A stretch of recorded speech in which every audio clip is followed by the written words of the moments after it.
Bueno, lo primero que yo quería decir con respecto, digamos, vamos a estar hablando de ahorro de la energía en la industria, que es otro de los ejes temáticos de estos encuentros. Eh, lo que pasa es que, bueno, ya presentado el tema, como la otra vez, lo que dijimos, bueno, lo puede hacer el centro y cosas así, y, digamos, hecha una especie de sensibilización inicial, de decir, bueno, si ahorro energía, se relaciona con las ganancias y todas las cosas que dijimos, digamos, en este momento empezamos a meternos en una cuestión técnica, de decir, bueno, a ver, ¿en dónde voy a ahorrar energía? O cosas así. No les voy a decir en todos los casos qué se puede hacer, en algunos casos por ahí hay algunas recomendaciones básicas, así como generales, pero siempre que se habla de ahorro de energía, le pese a quien le pese y le guste a quien le guste, hay que hablar de la termodinámica. Yo lo puse acá de una forma resumida y puse leyes de la energía, ni siquiera le puse leyes de la termodinámica, porque no están enunciadas a lo mejor con la rigurosidad de un libro. Entonces, voy a correr. Está. Digamos, acá tenemos enunciadas unas ciertas leyes que la energía las tiene que cumplir, así, digamos, por eso se podría decir que es una ley en ese sentido, la energía sí o sí las tiene que cumplir, así es la física, así es la naturaleza del mundo. Entonces, la primera ley es lo que se llama la conservación de la energía no puede ser creada ni puede ser destruida, sino que solo puede ser transformada en otro tipo de energía. Eso, digamos, hasta cierto punto, con mucha seguridad. El mundo y la comunidad científica cree que es así, lo acepta y así está construida toda la física sobre una de esas es las bases desde la que se construye la física. Sabemos eso. En principio creemos que la energía no se puede ni crear ni se puede destruir. Y si eventualmente se puede hacer, nosotros no la vamos a estar haciendo. Se puede hacer en niveles en donde nosotros no tenemos nada que ver.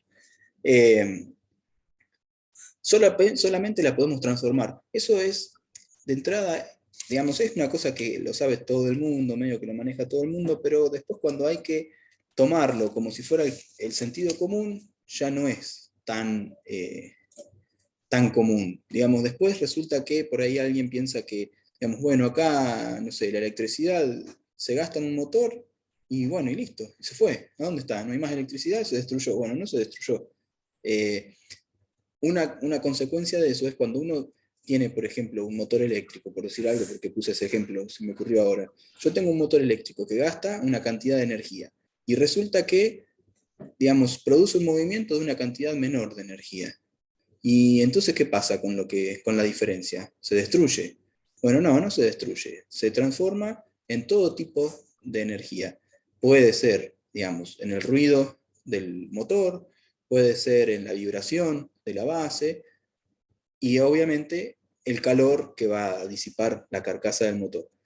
Eh, Ahora, hay otra ley que sigue la energía, que es que siempre que hay una transformación, hay un desperdicio de energía. Y ese desperdicio se da en forma de calor. Esta y la otra que dice, bueno, no, la otra la dejo un cachito. Esta cosa que dice siempre el desperdicio va a ser en forma de calor, en realidad está escondiendo una cosa que es que la energía de cierta manera no se destruye, pero se va degradando, y siempre se va degradando tendiendo hacia convertirse en calor, y en calor, incluso dentro de lo que se puede decir el calor, se puede hablar de calidades del calor que está relacionado a la temperatura. De ahí sale la que sigue, que dice el calor solo se transferirá por sí solo de un cuerpo a cierta temperatura a otro que tiene una temperatura menor. Eso también a veces, digamos, lo podemos llegar a aceptar, pero a veces no es, digamos, del sentido común.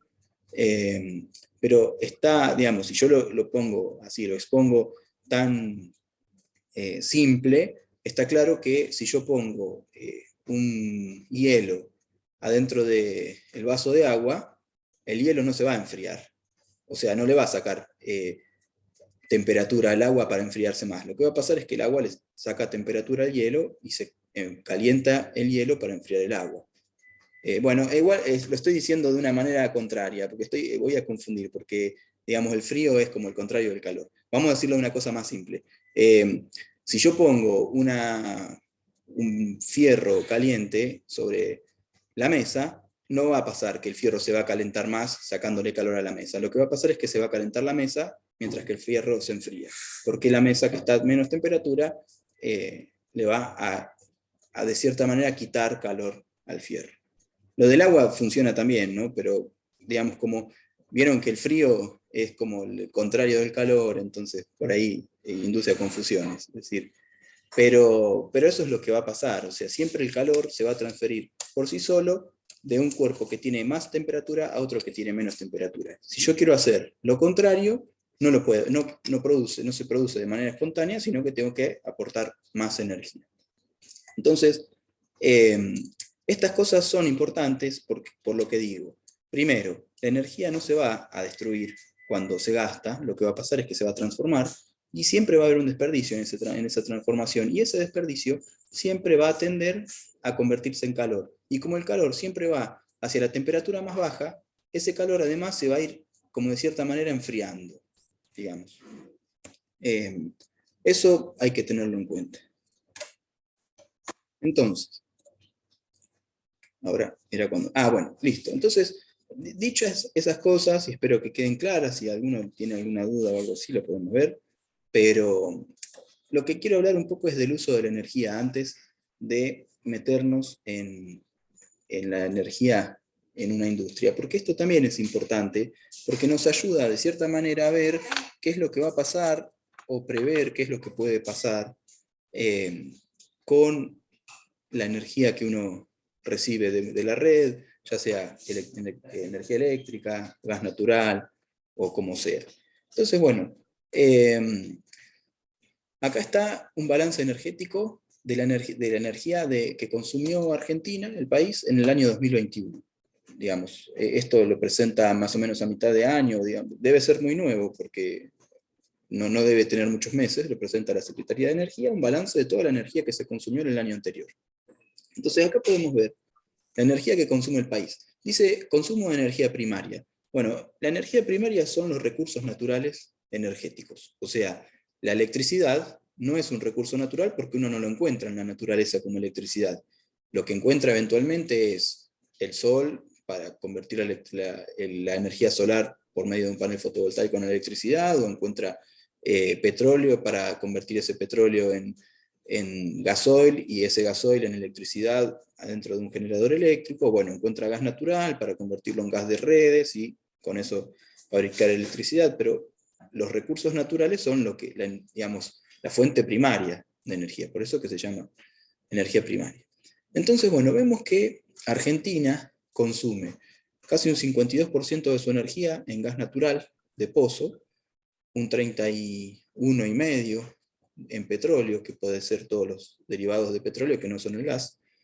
Hay un 1,6% de carbón mineral, que es bastante poco, bueno, un 1,3% de leña, y ahí, digamos, está, bueno, energía nuclear está por acá, hay un 3,8%. Yo tengo una forma, esperen que vamos a hacer esto, convertir en puntero el mouse. Acá está la energía nuclear, casi un 4% de energía nuclear consume Argentina. Se puede ver que, bueno, energía hidráulica son un 3%, bueno, todas las demás son bastante marginales. Lo que resulta de acá interesante de ver es que el país tiene una dependencia muy fuerte de la energía fósil, que es del orden del 85%. Después acá, bueno, está energía solar, hay un 0,3%, es básicamente cero, digamos, muy, muy bajita la energía solar que se produce en el país. Energía nuclear un poco más alta. Eólica, bueno, es bastante más grande que solar, ha crecido porque hace unos años no era del orden de solar, así que bueno, enhorabuena, ha crecido un poco la energía eólica que se genera. Y bueno, después acá están otros renovables que son la leña. Tiene, digamos, no es poco, es casi un 6%, digamos. Casi como que decir otros renovables a una categoría que tiene menos que una que está nombrada es como raro, pero bueno, está puesto así porque además de la leña hay otras cosas que por el momento a nosotros no nos preocupan mucho. Solamente esto podría haber puesto todo salvo por la energía por ahí nuclear, las demás podría haber puesto todas renovables y sería lo mismo. Lo importante de acá ver es que tenemos una dependencia muy fuerte del petróleo y de la energía fósil, petróleo, gas natural y carbón. En realidad, si lo desglosamos, está claro que la dependencia que tenemos es muy grande con el gas natural. Argentina tiene una de las redes de gas natural más extendidas, de acuerdo a su territorio, más extendidas del mundo. Así que bueno, también un poco a eso responde esta dependencia del gas natural. Ahora, también está bueno ver qué es lo que pasa con el resto del mundo. Bueno, el resto del mundo, digamos, es exactamente lo mismo. El mundo entero, por lo menos en 2020, consumió un 83% de energía fósil. O sea que acá se ve la dependencia muy grande que tiene el mundo con respecto a la energía fósil. Y bueno, acá un poco se puede ver el contexto actual que estamos viviendo, por ejemplo, con el gas natural. El gas natural en este momento no tiene precio directamente. O sea, hay contratos de $30 el millón de BTU. Un millón de BTU es aproximadamente un metro cúbico de gas. Eh, Hay contratos de $30, pero en realidad en este momento, como no hay gas, o digamos, hay momentos en donde no se consigue, 27. Son 27 metros cúbicos, perdón, un millón de BTU. Dije un metro cúbico y estaba equivocado. De cualquier manera, digamos, es una unidad que es una cantidad de gas. Para compararlo con esto, digamos, no nos ayuda. Pero bueno, digamos, se ve que el mundo tiene una dependencia muy fuerte y es por eso que, digamos, ahora como no hay gas, o hay un faltante de gas, el gas prácticamente no tiene precio. Digamos, cuando algo no se consigue, el precio que tiene es el mejor precio que paga alguien. Digamos, es como decir, si uno no tiene comida y no hay comida, y bueno, si le venden a 1.000 pesos un pancho, lo compra si tiene hambre. Y esto es más o menos lo mismo. Eh, Así que, digamos, estamos en un problema actualmente. ¿Podría cambiar el día de mañana? Sí, podría cambiar, pero en este momento estamos en un problema. Y esto, digamos, para el país, porque volviendo a lo que pasa con el país, ¿en qué repercute? Y bueno, repercute en que tenemos tarifas de energía muy altas.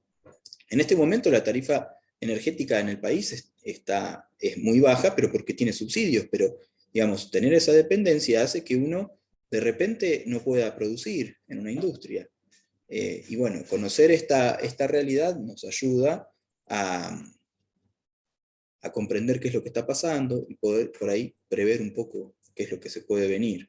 En este momento yo quise averiguar, por ejemplo, cuánto paga una industria del gas natural. Y en realidad, digamos, una industria paga el gas natural al precio que pudo contratar, que bueno, digamos, puede variar, pero lo más probable es que una industria, si uno quiere abrir una industria hoy, no consiga directamente gas natural, no consiga contratarlo, porque como no hay, no se conoce el precio.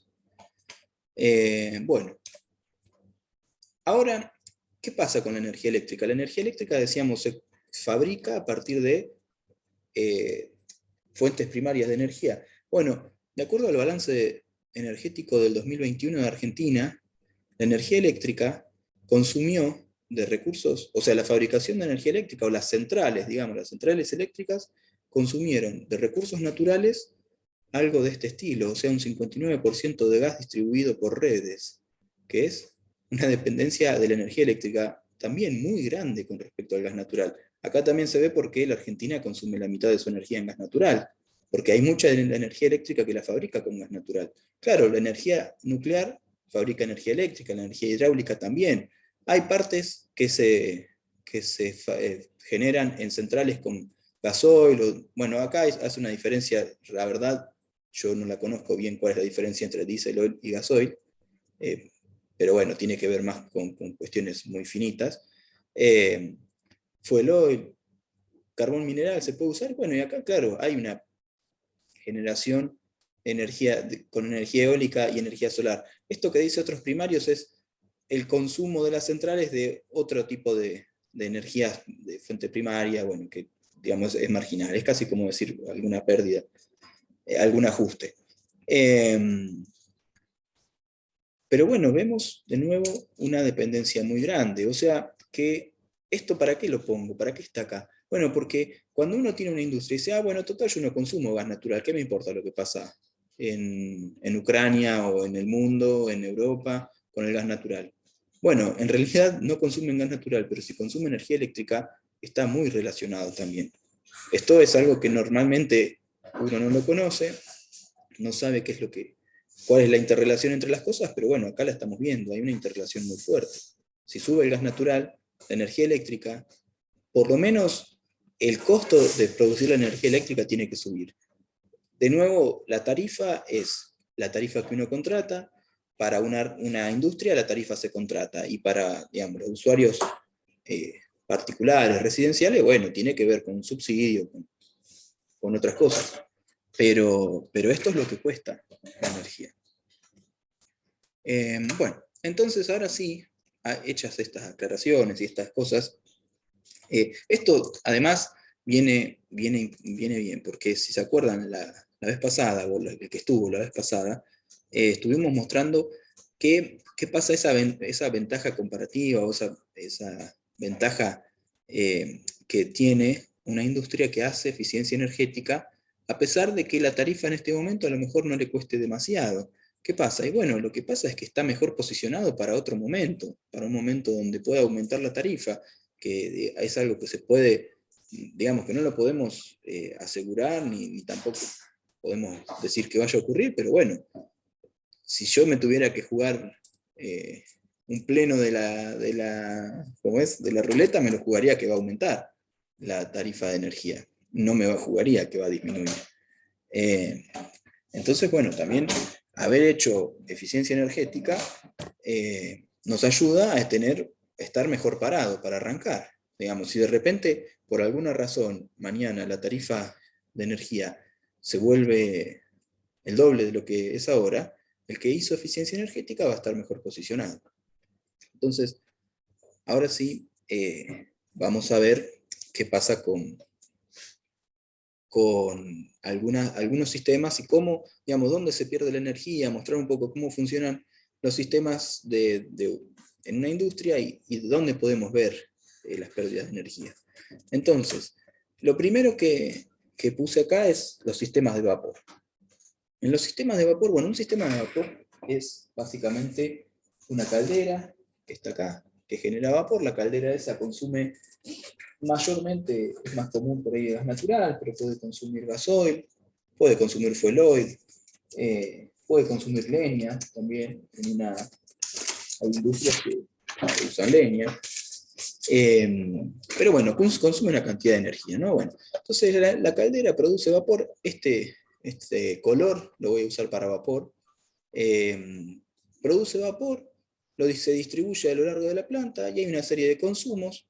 Y esos consumos, digamos, si yo le doy energía al vapor acá, porque, de nuevo, pensando en el tema de la conservación de la energía, si yo no la puedo crear la energía de la nada, lo que estoy haciendo es que, bueno, tomo la energía del gas natural o del combustible que estoy usando, esa energía la sumo a la energía que trae el agua que entra a la caldera, y es la energía que le voy a dar al vapor para el sistema. Entonces, bueno, el vapor comienza a circular, no sé qué, tiene una serie de consumos. Esos consumos lo que necesitan es que se le entregue ese calor, o sea, en el consumo el calor se entrega a un cierto producto, a algún proceso industrial.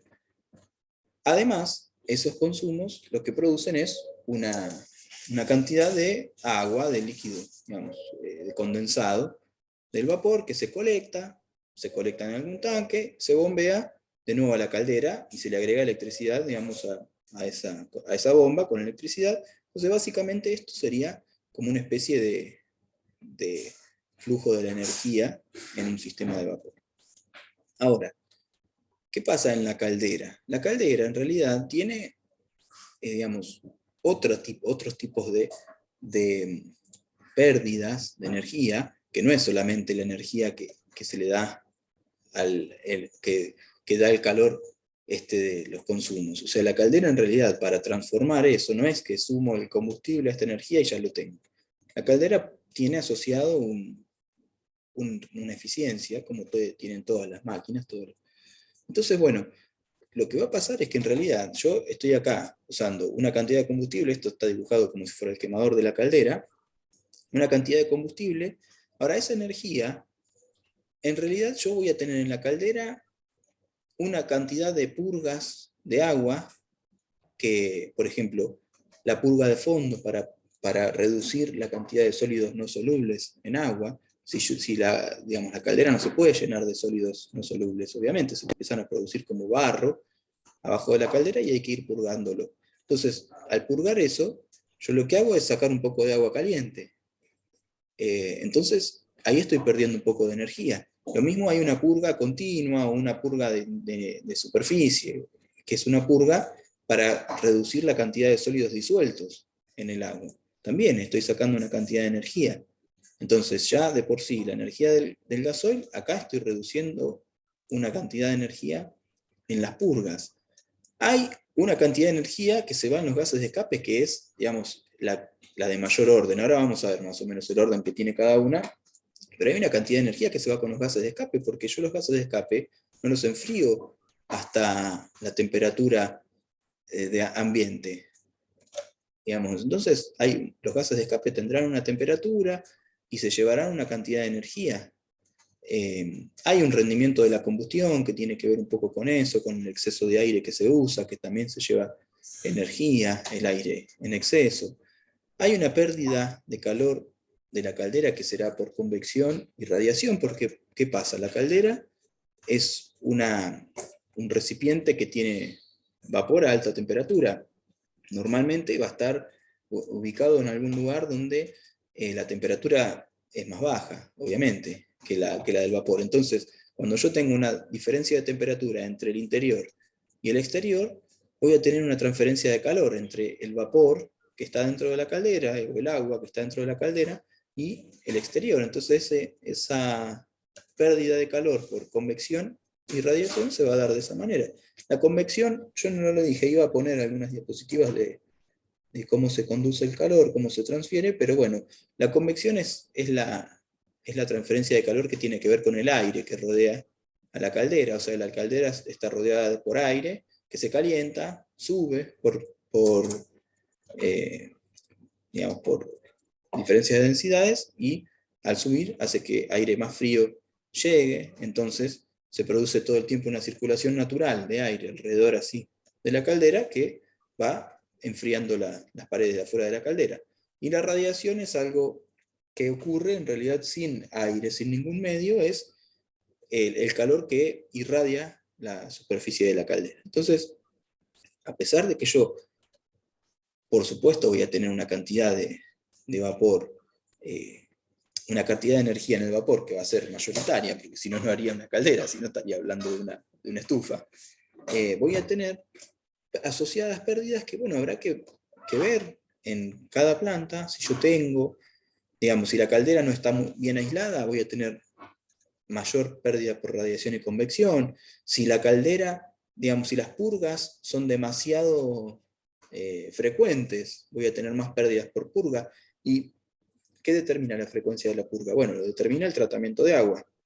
Si el agua que tengo se comienza a llenar de sólidos disueltos, por ejemplo, tengo que aumentar la frecuencia de la purga de sólidos disueltos, o sea, de la purga de nivel. Si la caldera se comienza a llenar de sólidos no solubles, bueno, tengo que aumentar las purgas de fondo. Y hay también una cosa que tiene que ver con la temperatura que trae el agua de ingreso a la caldera. Porque si el agua está más fría, yo tengo que darle más calor para producir el vapor. Si el agua viene más caliente, tengo que darle menos calor. Entonces también hay formas de obtener o de reducir el consumo de energía de una caldera para la misma producción de vapor, que tienen que ver con precalentar el agua de ingreso de la caldera. Entonces, por ejemplo, a veces se usan intercambiadores de calor que se llaman economizadores, que intercambian calor entre los gases de escape y el agua que va a ingresar a la caldera. Entonces, eso constituye también un ahorro de energía en la producción de vapor que termina haciendo que esta energía sea mejor aprovechada. O sea, para producir la misma cantidad de calor, voy a necesitar menos energía en el combustible. Eh, con respecto a los gases de escape, digamos, tienen cierto límite, se puede, digamos, ¿yo qué puedo hacer? Si los gases de escape están muy calientes, bueno, puedo usar un economizador, o lo que estoy haciendo es que a lo mejor la caldera no es adecuada, no está bien dimensionada.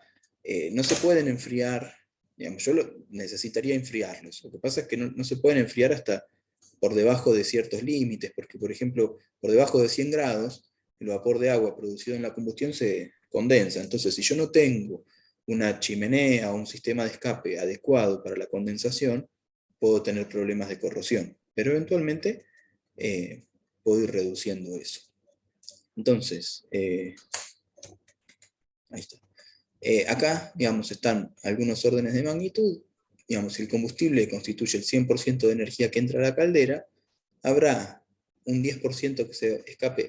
Esto es aproximado, digamos, podría ser, podría variar, pero más o menos está en ese orden. Del orden del 10% se puede ir por los gases de escape, del orden del 3-5% se puede ir por purgas, perdón, por la convección y radiación, 2% por purgas, y obviamente el 85% que queda de esta resta es energía que tiene el vapor.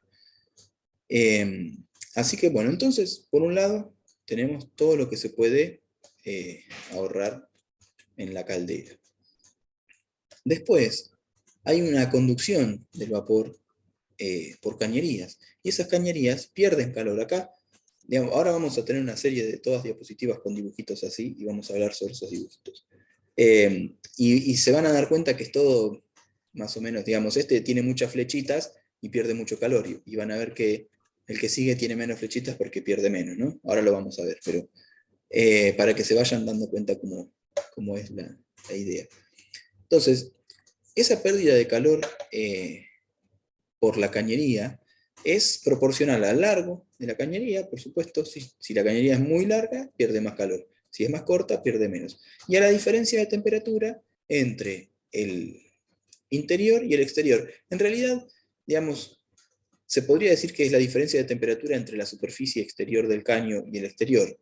Ahora lo vamos a ver por qué. Pero bueno, en principio es proporcional a esa diferencia de temperatura. Entonces, si el caño está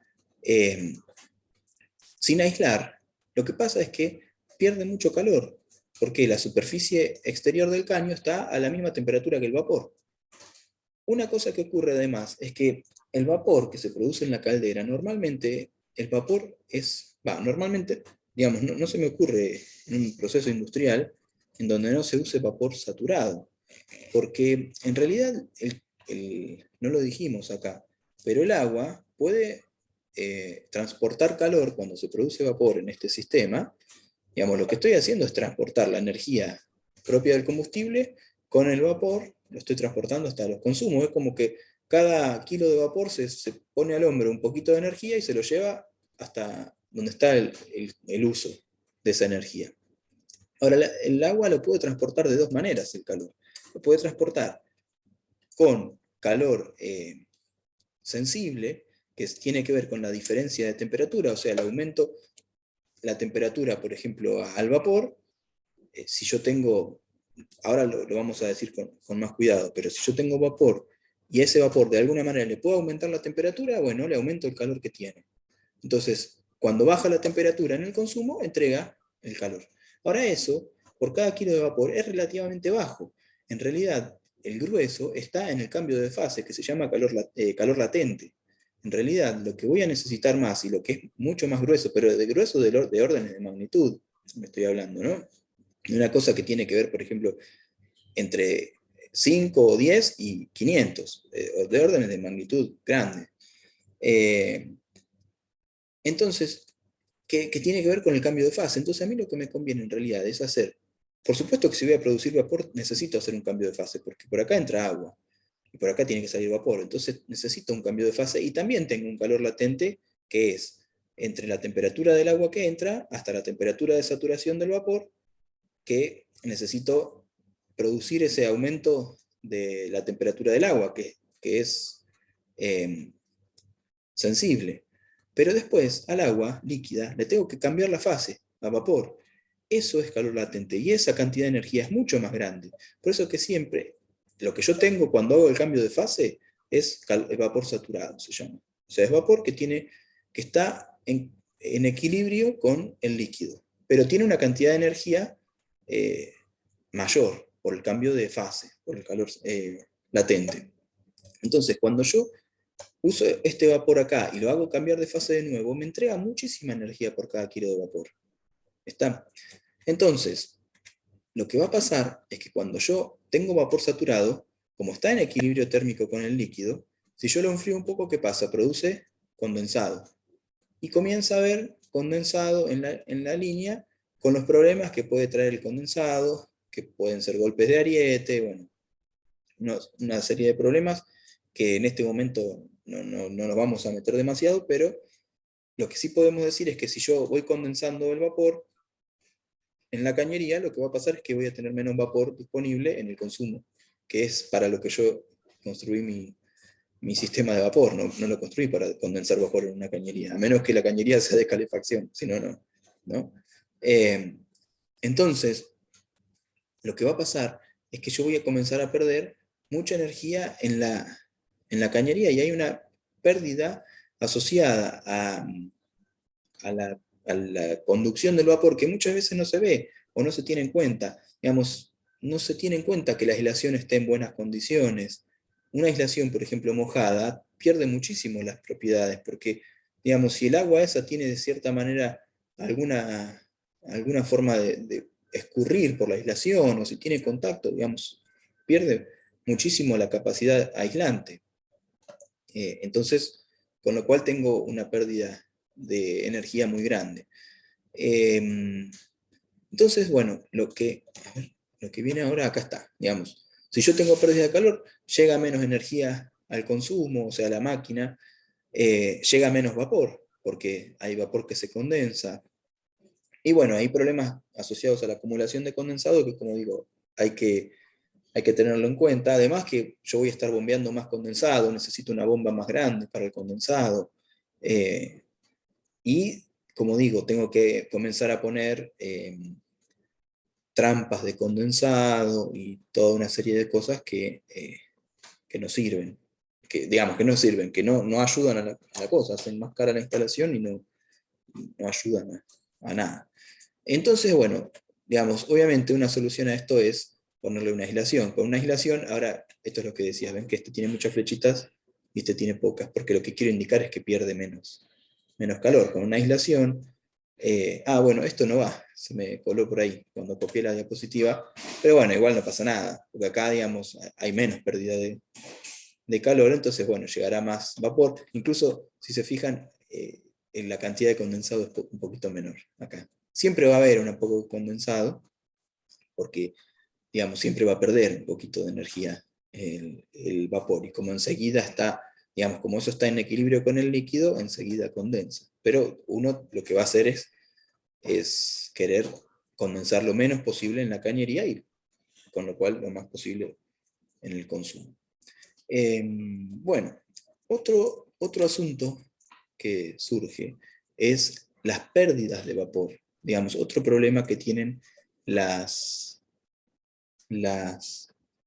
sistemas de vapor, digamos, con respecto a las cañerías. Bueno, estos son videos, pero por lo que veo no funcionan como videos. Bueno, después me fijo, porque ahora no sé si tengo forma de hacerlos andar.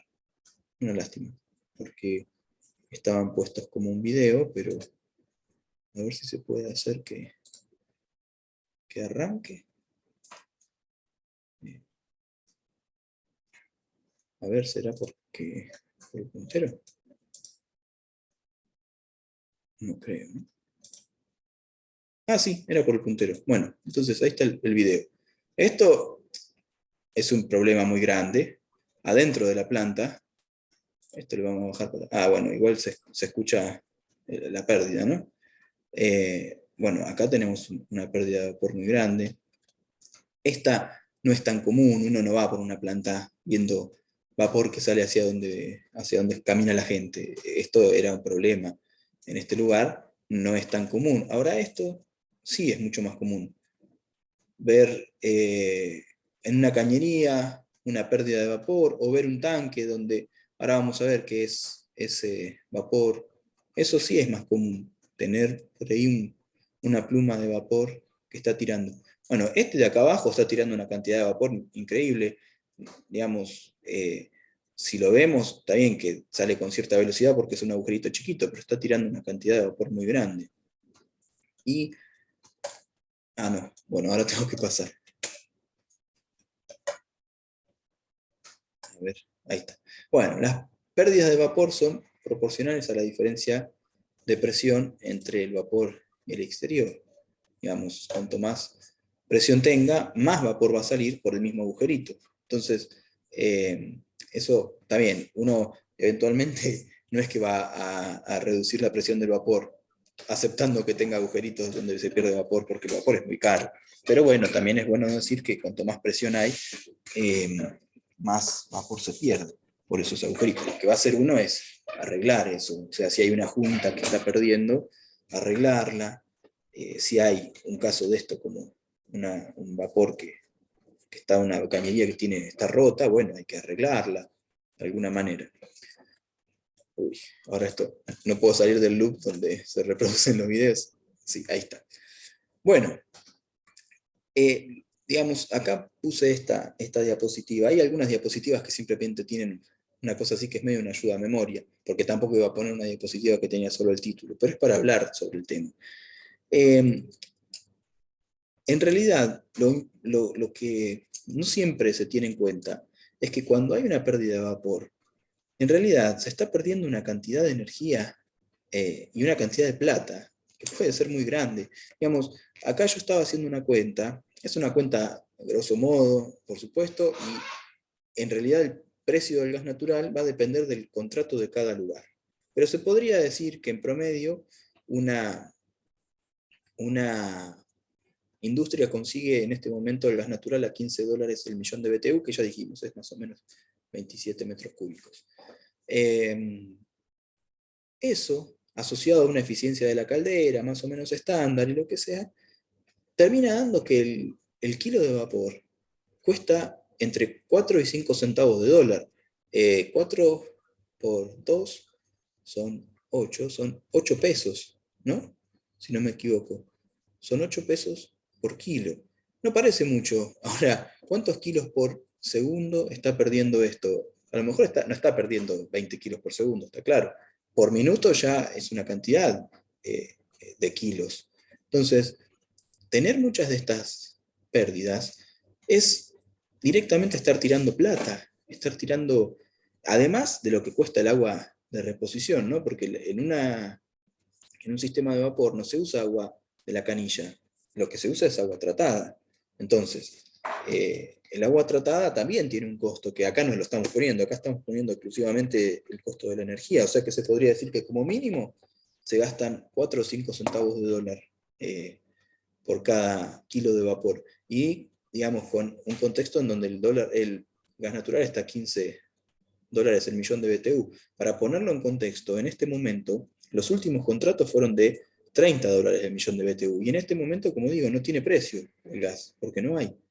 Entonces, no es que se terminó el gas del mundo, ¿no? Está claro, es un problema diferente, es un problema con la distribución. Pero bueno, al fin y al cabo no hay. Entonces, como no hay gas, no tiene precio. Entonces, podría llegar a salir 30, 40, 60, no se sabe. Entonces, tirar en este momento vapor es directamente tirar plata, mucha plata, directamente quemar plata, ¿no? Entonces, eso es importante tenerlo en cuenta porque no es que simplemente decir, bueno, no voy a hacer un dejado y tener esto así. No, no es una cuestión de dejadez, es una cuestión de eficiencia energética y como dijimos la otra vez, básicamente termina siendo una cuestión económica. La eficiencia energética siempre es una solución técnico-económica, o sea, se hace hasta donde conviene económicamente. Digamos, la técnica avanza hasta donde la conveniencia económica es adecuada. Entonces esto, incluso ahora está bueno tenerlo en cuenta, el precio del kilo de vapor.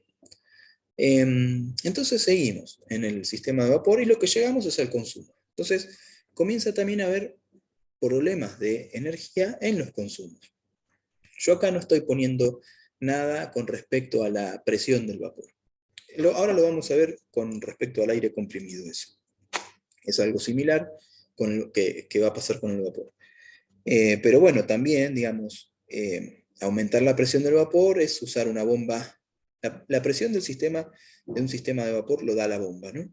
Entonces es usar una bomba más grande, una bomba que consume más potencia, si bien no es una potencia muy grande frente al consumo de energía del quemador, es una potencia que se necesita consumir al fin. Entonces, bueno, pero salvado todo lo que está entre la caldera y la llegada a los consumos, que tiene que ver con la reducción de la presión, digamos, esas cosas, que también hay pérdida de energía en eso, pero supongamos que llegamos con la cañería, aislada como la tenemos, bueno, llegamos hasta el consumo. Acá el consumo lo estoy representando como una especie de olla de doble fondo, en donde va a entrar vapor, a ver si lo tengo, ahí está. Lo que va a pasar es esto. Va a entrar vapor, el vapor se va a comenzar a condensar en este momento, y digamos, al condensarse va a entregar calor a un producto que está ahí adentro, digamos, supongámoslo así. Podría ser otro tipo podría ser un intercambiador de calor, digamos, podrían ser todo tipo de dispositivos, pero este se me ocurrió así, ¿no? Entonces, como la energía se va entregando en el cambio de fase, yo necesito poner acá una trampa de vapor, lo que se llama una trampa de vapor. ¿Qué es? Es un dispositivo que deja pasar el líquido, pero no deja pasar el vapor. ¿Para qué? Bueno, porque yo el vapor quiero que se quede en esta parte entregando el calor que tiene disponible como calor latente. Entonces, por eso pongo una trampa de vapor. Digamos, acá está dibujado como si esto estuviera hasta la mitad del líquido, eso puede cambiar, puede ir variando el nivel, pero lo que sí no voy a tener es, después de la trampa no puedo tener vapor, no puedo perder vapor. Ahora, podrían pasar con las trampas, podríamos tener dos problemas. Un problema que es que la trampa se cierre, o sea, falla la trampa y queda cerrada. Entonces, ¿qué pasa si la trampa falla cerrada? Lo que pasa es que se comienza, digamos, esto está trabajando, se va condensando el vapor, entrega, se sigue condensando el vapor y llega un momento que esto se llenó de líquido. Se llenó de líquido y ¿qué pasa? No entra más vapor. Entonces este líquido, digamos, acá debe borrar las flechitas, pero deja de entregar calor latente. Eventualmente entrega calor sensible, pero es mucho menos. Entonces, ahí están dibujadas sin las flechitas. No entrega más calor, ¿y qué pasa? Ahí salta una alarma, el operario dice, no me anda más la máquina, no está produciendo, ¿qué pasa? Bueno, llaman, le dicen al de la caldera, ¿qué pasa? Que no tengo calor, no, yo no tengo vapor, no, yo acá está todo bien, bueno, empiezan a revisar y resulta que, bueno, lo que pasaba es que la trampa estaba trabada, bueno, tiene un bypass, abren el bypass, cambian la trampa, producen. Pero bueno, no pasa nada, alguien se da cuenta que la trampa se trabó cerrada y no pasa más el líquido. Ahora, ¿qué pasa? Supongamos que estamos en un funcionamiento normal y el problema es que la trampa se traba abierta. Entonces, lo que pasa es que no retiene más el vapor pasa junto con el líquido. Entonces, ¿qué es lo que termina pasando con esto? Si el vapor se va, digamos, acá está dibujado de esta manera, pero siempre va a haber un cambio de fase, o sea, siempre va a haber entrega de calor latente acá. Está dibujado todo con el mismo color para que se entienda que lo que está pasando es que se va el vapor, pero siempre va a haber un cambio de fase. Entonces el calor se va a entregar. Lo que va a pasar es que nadie se va a dar cuenta y yo voy a estar tirando de nuevo plata por acá, porque nadie se va a dar cuenta. La máquina funciona perfecto, el operario no se da cuenta que la trampa está trabada y todos contentos, menos el que tiene que pagar la factura de gas, que tiene que pagar un montón de más porque está pasando esto. Y en realidad nadie se da cuenta. Esta es otra cosa donde podemos observar pérdidas de energía que pueden ser bastante importantes. Entonces, otro punto donde hay que ir y mirar qué pasa. Bueno, siguiendo con el sistema de vapor, llegamos a la parte del retorno de condensado. Entonces, bueno, acá yo tengo una cantidad de condensados que viene desde los consumos. Toda una cañería de condensado que, ¿qué pasa? Pierde calor si si no se aísla. O sea que bueno, la aíslo para que no pierda calor, ¿no? Ah, bueno, acá esto es un recuerdo, una ayuda a memoria, así que esto, digamos, no iría ahí. Ahora lo borramos, digamos, no ahora mismo, pero después lo borro. Eh, entonces, ¿qué es lo que está pasando acá? Esto está volviendo, hay una bomba de condensado que termina juntando el condensado en un tanque, ese tanque tiene una bomba y manda el agua a la caldera. Entonces, fíjense una cosa, si el condensado está perdiendo calor, en realidad uno dice, bueno, pero ya está, ya pasó por el consumo, ¿cuál es el problema que pierda calor el condensado?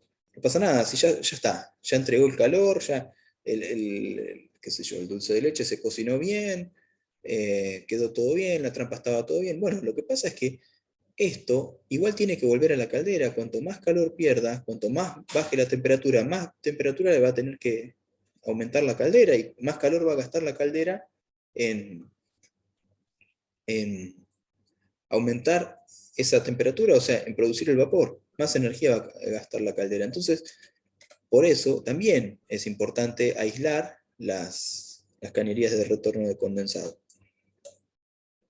Ahora, también se da otro problema con el condensado. El condensado tiene una temperatura una presión que es igual a la que tiene el vapor en el lugar donde se está consumiendo. O sea, básicamente es igual. Hay una pérdida de presión por la circulación que es más o menos, digamos, puede ser alta o baja, pero bueno, eh, digamos, salvando eso, la presión es la misma. Eh, entonces, incluso, bueno, después de la bomba, por ejemplo, tiene presión. Ahora, ¿qué pasa? ¿Cuál es la temperatura? La presión de una caldera aproximadamente podría ser, digamos, 8 kilos, 8 bares, digamos, 10 bares, 20, podría estar trabajando a 20 bar, una caldera de vapor saturado en una planta. Dependerá, digamos, de la presión que yo necesite, la temperatura que necesite, ¿no? Hay dos cosas en el chat. ¿Qué tecnologías conocer para diagnóstico de trampas de vapor? Bueno, las trampas de vapor, lo que yo conozco que se hace es ultrasonido para ver si la trampa está abierta. Digamos, es un trabajo bastante calificado. Digamos, primero que hay que tener un aparato de ultrasonido. No es que viene una persona con un estetoscopio. Eventualmente, a lo mejor alguien muy calificado con un estetoscopio se dará cuenta si la trampa suena, digamos, la trampa al pasar vapor o al pasar líquido suena diferente. Lo que pasa es que suena diferente para un oído muy entrenado, ¿no? No es que yo la escucho así y dice, esto está pasando vapor. Entonces, lo que hay que tener es, primero, un aparato de ultrasonido que son costosos. Y después, digamos, que lo venden en general las fábricas de trampas de vapor. Y después hay que saber usarlo, digamos, tiene toda ¿qué se dice? Bueno, una técnica de cómo usarlo para saber si la trampa está abierta.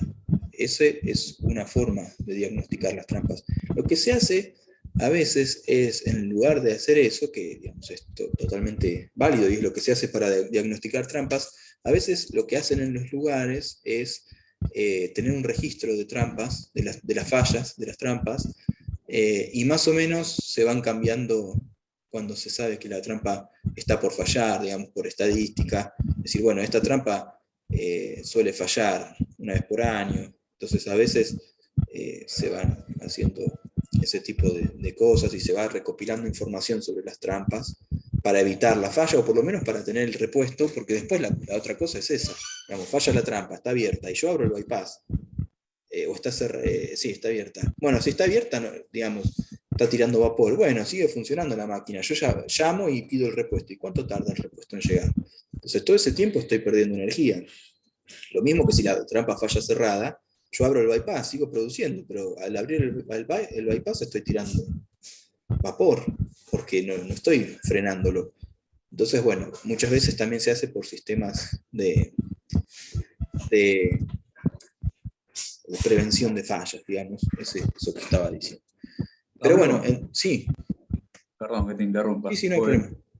entró una pregunta de Pablo Olivera que dice en el chat, ¿qué tecnologías conoces para el diagnóstico de trampas de vapor? Esa es esa la contestó, está claro. la que estaba contestando en No, este lo momento. que veo es que, digamos, me da la idea de que todavía hay bastante para trabajar en métodos predictivos, ¿cierto? O sea, Sí, porque, como bien dijiste vos, bueno, sí, la tecnología esa tiene más de 20 años, la de ultrasonido, y también sí. necesita de una visión, lo voy a poner entre comillas, de experto, pero Claro, digamos una que, pericia, sí.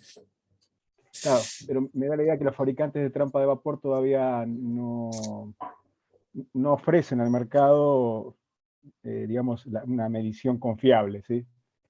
Bueno, Porque te estamos, porque ofrecen, estamos, porque estamos sí, hablando, digamos, de algo que tiene que ser no invasivo, ¿no es cierto? Porque si tenemos, no sé, claro. 20 kilos de presión, 20 atmósferas, no podemos intervenir ahí. Entonces, No, no, y al ya fin y al no podemos. cabo, lo que dijiste vos, ¿no es cierto? Si abrís el bypass, estamos hablando de eficiencia energética. ¿De qué Claro. estamos hablando? ¿Sí? Sí, sí. Entonces me da la idea de que hay bastante para recorrer en este tema. Por eso la pregunta, ¿no? Yo soy Sí, ingeniero electricista y digamos, bueno, los temas los tomo de la mecánica como una parte adicional. Entonces pregunto, pero veo que no cambió mucho la tecnología. no. En principio, hasta donde yo sé, no hay una cosa, digamos, que se use por fuera del ultrasonido. Se puede usar termografía, también ver, digamos, si se puede llegar a ver la diferencia de temperaturas, digamos, pero como estamos hablando de cambio de fase, no hay diferencia de temperatura en principio. Entonces también es medio delicado, no hay una diferencia, no es que uno está viendo por un lado 80 grados y el otro lado 60. A veces se usa termografía, pero bueno, hasta donde se usan estos La equipos de cosa de ultrasonido. tomografía, estamos hablando que son sistemas aislados, entonces, Bueno, sí, ¿cómo, hay que levantar la cómo hacer aislación. tomografía? O sea, Sí, sí, por eso, sí, ok, sí. está claro. Pensé que había Pero algo que en los últimos años que había de alguna manera no, en mejorado. principio Es igual una temática muy complicada sí, porque vos podés tener una industria que puede tener 300 trampas, ¿no es cierto? O sea, sí, 500 digamos, una trampas, o sea, refinería de petróleo tiene 1000. cualquier cantidad de No, trampas, sí. no me llevaría a una refinería, pero llevaría, no sé, a una fábrica de cartón corrugado, Sí, sí. puede tener 300 trampas, entonces hacer una gestión de la eficiencia de las trampas te modifica bien el consumo. Pero Claro, bueno, está claro. por eso mismo es que las empresas TLB, por ejemplo, ellos directamente hacen una especie de servicio o te ofrecen una cosa como una recopilación de información así, de a ver cuándo se rompen las trampas, cuándo se fallan, y van llevando una especie de estadística con la que te pueden decir, bueno, ojo que esta trampa debe estar abierta. Pero sí, es como decís, o sea, fíjate al nivel que estamos hablando porque no hay mucho más que, digamos, a menos que vayas con el equipo de ultrasonido. En un lugar donde tenés 500 trampas, a lo mejor se justifica tener una persona capacitada y un equipo de ultrasonido. Digamos, Bueno, ahí también está hay el que otro ver. tema, exactamente. O sea, las Eh, mediciones predictivas de vibraciones y demás, ahora ya prácticamente se hacen online y tenemos un apartado de esta 4.0 que habló mucho de eso, pero veo que esto sigue todo, por lo menos mi bueno, conocimiento de ustedes, sí, hasta donde sigue yo más o sé, menos igual los últimos 20 años. Está claro, sí, está hasta bien. donde yo sé, sí, digamos, eventualmente es muy caro poner un equipo de medición de cada una de las trampas conectado a la internet para saber si la trampa falló. Podría ser, pero digamos, imagínate que es como casi como tener No, 500 está claro, o equipos. sea, no, Sí, por eso digo, coincido sí, con vos sí, que sí, el ultrasonido es una medición cara, pero por sí, eso sí, preguntaba, capaz sí, que, no sí, sé, en los últimos 5 años los fabricantes de trampa de vapor, porque es una temática que te hace perder mucha plata, ese es el sí, tema. sí, sí, sí. Bueno, pero hasta donde hemos conocido, hasta hace unos años, por lo menos que tuvimos el último contacto con TLB y una charla que ofrecimos acá, digamos, es lo que tienen. No hay mucho más que eso. El equipo de ultrasonido y un sistema de predicción basado en la estadística. Ok, Eh, bueno, y lo otro que estábamos diciendo, yo tengo el condensado. El condensado tiene una presión entonces básicamente parecida a la presión del vapor. Entonces, la cosa es que si yo el vapor lo estoy trabajando, no sé, a 170 grados, una cosa así, a lo mejor tengo una presión de 5 kilos, 8 kilos, no sé, una cosa de ese estilo, 5 kilos, supongamos.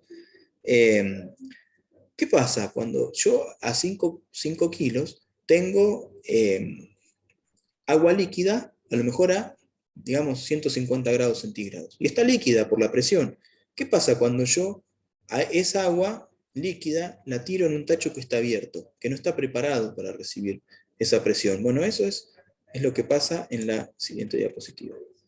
Lo que pasa es que, digamos, yo vengo con agua líquida a presión y la tiro así, a la atmósfera. Lo que pasa es que el vapor flashea, que es lo que se estaba, digamos, o por lo menos no sé si es eso, pero a mí me da la impresión de que lo que vimos en este video, en este, lo que se ve arriba, a ver si lo tengo que ver en este. Perdón. Ahí está, en este, yo creo que lo que se ve arriba es flash, es vapor flash. Podría ser que sí, podría ser que no. Pero digamos, tiene ese aspecto, digamos, no una cosa que sale como una pluma, como este, sino una cosa que va, digamos, se va evaporando lentamente. Pero, en definitiva, lo que tengo es una cantidad de agua que no será muy grande, pero se está yendo agua que es cara, y por otro lado se está yendo energía, porque ese vapor, digamos, lo que hace, ¿por qué se produce ese vapor? Porque yo tengo agua líquida que está a 150 grados, pero en la presión atmosférica el equilibrio está a 100 grados. Entonces esos 50 grados, ¿cómo los baja? Los baja evaporando una parte de su masa. En la evaporación se toma energía y se enfría el agua. Entonces, estoy enfriando un montón el agua por esta evaporación y estoy perdiendo además agua. Entonces, esa es otra cosa que hay que observar cuando uno tiene un retorno de condensado. Lo que se suele usar, yo acá lo dibujé, son tanques flash, o sea, acá está dibujado, digamos, supongamos que vengo con el consumo por acá y acá voy a pasar a la presión atmosférica. Entonces lo que se usa es un tanque preparado donde el vapor va a flashear sí o sí, o sea, digamos, el líquido, quiero decir, va a flashear sí o sí, se va a producir el vapor. Lo que pasa es que yo tengo un tanque cerrado, preparado, con una forma de capturar ese vapor. Perdón. Entonces, si yo capturo ese vapor, bueno, después lo puedo, o lo hago burbujear en el líquido que tengo en el tanque preparado para la caldera, que además va a estar aislado, o de alguna manera lo voy a aprovechar. Digamos, tengo que ver de qué manera voy a aprovechar ese vapor para no perderlo, pero me guardo esa energía. Y por el otro lado, acá ya voy a tener un líquido que está a la presión atmosférica, que ya se puede guardar en un tanque que está a presión atmosférica y no hay problema, no se va a evaporar, o por lo menos la evaporación va a ser mucho menor, va a estar relacionada a la humedad ambiente, digamos, a la evaporación natural de una superficie de agua, que bueno, eventualmente lo tendré que tener tapado para no perder vapor por evaporación natural. Bueno, y con eso quedaría algunos aspectos que tienen que ver con el vapor. No, vamos bien. Lo que sigue es conducción de agua. Entonces, ¿qué pasa con el tema de conducción de agua? Cuando uno, digamos, yo le puse este nombre a la categoría, no es tan larga como la de vapor, pero cuando uno tiene agua y la tiene que conducir, normalmente lo que va a hacer es, tiene una bomba de agua que produce una cantidad de caudal, y después en los diferentes consumos de agua, podría ser agua caliente, agua fría, digamos, algún consumo de agua, lo que va a tener es una regulación del caudal. O sea, yo le voy a terminar poniendo una válvula que cierra o abre el caudal. Esto lo podríamos decir para asemejarlo a alguna cosa de la vida normal, es cuando yo me voy a lavar las manos, yo abro un poquito la canilla, no es que me tiro todo el caudal que puede darme la cañería. O sea, abro un poquito para que salga poquita agua. ¿Qué es lo que está pasando en esa válvula? Lo que está pasando es que el agua que viene con una presión que se la dio la bomba, o en el caso de, digamos, un tanque de agua con una cierta altura, pero de cualquier manera yo necesito una bomba para subir el agua hasta ahí, así que al fin y al cabo es presión que le dio la bomba, trae una cierta presión por la cañería, y cuando la hago pasar por una válvula que tiene un agujerito calibrado muy chiquitito, lo que estoy haciendo es reducir muchísimo la presión para tener el caudal que quiero. O sea, es este caso. Cuando yo tengo una bomba y en lugar de entregar, por ejemplo, si yo estoy entregando 350 metros cúbicos, esto, dicho sea de paso, son curvas reales, medidas de una bomba que tenemos acá en Inti Energía. Pero por eso, digamos, es de mucho caudal. Lo ven, 350 metros cúbicos Bueno, está bien, pero digamos, podríamos no darnos cuenta si es grande o chica, podría ser un caudal bajo, pero en definitiva, digamos, a lo que estoy mostrando acá, si yo estoy entregando 350 metros cúbicos por hora de agua, estoy entregándolo, la bomba necesita producir supongamos que este es el máximo de la cañería. Entonces, bueno, la bomba va a producir un aumento de presión, o bueno, va a haber una caída de presión ahí de algo menor a 3,5 bar, o sea, 3,4 bar, algo así, se podría leer acá. Ahora, ¿qué pasa? Si yo digo, bueno, con esta bomba yo necesito ahora entregar 200, porque 350 me rebalsa todo, no puedo, tiene que ser 200. Entonces, ¿qué hago? Y lo que hago es poner una válvula que reduce la presión, o sea, destruye la energía que trae el agua. ¿Para qué? Para que ahora la presión que tiene que hacer la bomba es más para entregar estos 200 metros cúbicos. O sea, la bomba esta ahora necesita ejercer más presión, o sea, necesita darle más presión al agua para que en esa válvula se destruya la presión y se entregue esa cantidad de caudal que yo necesito. Acá tengo una curva de potencia versus caudal, o sea, la bomba eventualmente va a consumir, con 200 metros cúbicos, va a consumir una potencia menor, pero, digamos, bastante parecida a la que estoy consumiendo con 350. De hecho, si yo no lo hice en 400, pero si se fijan, en 400 tengo 70 y para 200, que es la mitad, tengo 55, o sea que nada que ver con la mitad de 70. Entonces la bomba va a estar consumiendo una cantidad de energía muy grande. ¿Por qué? Por la reducción de caudal por medio de una válvula, de la restricción del paso del agua. ¿Cuál es la alternativa que se puede usar para esto? Bueno, la alternativa es, acá está dibujado así como de una manera sugerente, es variar la frecuencia del motor que tiene la bomba. O sea, usar variadores de frecuencia. Los variadores de frecuencia, por supuesto que tienen un costo, pueden llegar a ser relativamente caros, pero bueno, como lo dije hace un rato, digamos, la eficiencia energética termina siendo una relación de técnico-económica, digamos. La técnica está, la puedo usar hasta donde conviene económicamente. Y eventualmente, en conducciones, o sea, en lugares donde se conduce mucha agua, donde las restricciones de caudales son muy grandes, se comienza a hacer,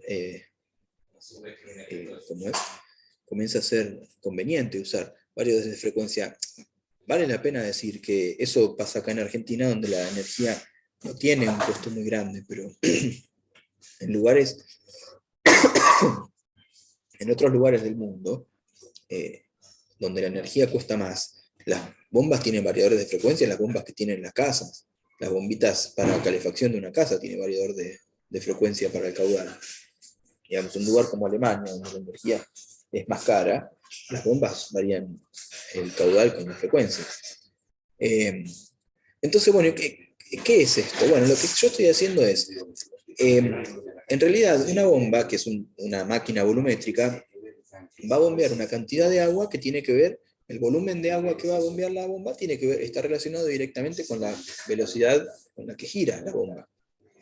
Entonces, y la velocidad que gira la bomba está asociada al motor. Y el motor, digamos, tiene dada su velocidad de acuerdo a la frecuencia con la que se le entrega la energía en la red, la energía eléctrica.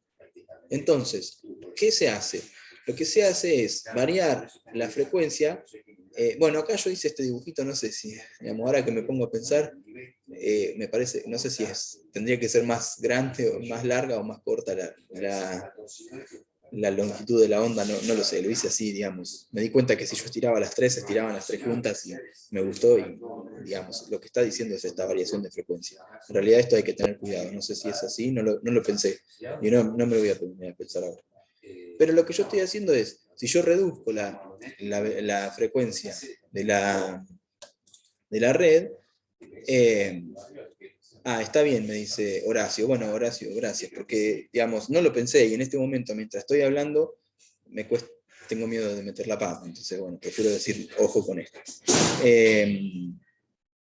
Lo que yo, en definitiva, si reduzco la frecuencia del campo con el que se excita el motor baja la velocidad. Y baja la velocidad manteniendo una eficiencia bastante similar. Entonces, termino teniendo, al bajar la velocidad, baja el caudal que entrega la bomba, porque lo acabamos de decir, la bomba entrega un caudal volumétrico de acuerdo al tamaño de la bomba y a la velocidad con la que gira. Entonces, fíjense, en este caso, que es la misma bomba que la anterior, pero ahora trabajando con un variador de frecuencia, como los 350 metros cúbicos por hora ahora consumen un 2,5, necesitan que la bomba produzca 2,5 bar. Fíjense que en el anterior los 350 eran casi 3,5, porque seguramente acá ya estaba teniendo una restricción, no estábamos en el máximo. Acá el máximo de 400 es de 3, igual que en el otro, ¿no? Más o menos.